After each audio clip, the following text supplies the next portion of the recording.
nang mapasakin ng iyong damdamin at makapiling ang isang tulad mo.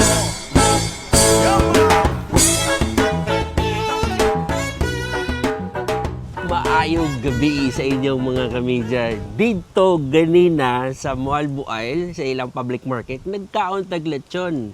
Well, layo mo tag gibiyahe from Cebu City, dire sa South.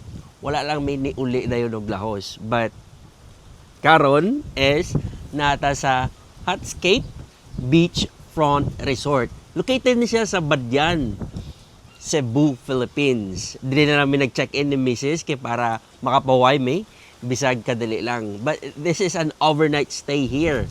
So, amo ni siya na-discover sa Facebook. Kaya nag-search may katulganan nga bisag usara kagabi nga makapaway, then balik ugma biyahe. Anyway, ang kani nga resort nako, wala kong ga-expect nga ingon ani day kanindot diri og kabarato ra. Naa sila upat ka Hatscape nga bag-o ra gi tukod ra sad kay last year ni siya nag-start, and then ang ilang Hatscape beachfront is adunay infinity pool, tapos ang makita nimo is ang beach o ang atbang isang island. Anyway mga kamidya, kani ang sa atubangan ako karon is ang ilang mga seafood. Siyempre kinaglechon mo ta ganina, karon is mag-seafood na sa ta. Ni order ko og pampano, then si Mrs. ang iyang fried lapu-lapu. Then nagkuha ra sad mig stir fried nga broccoli and carrots. And video mga ano ta sa ilang lamian nga seafood.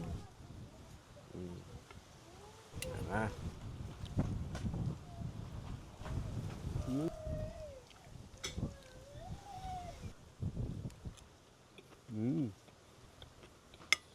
Wow.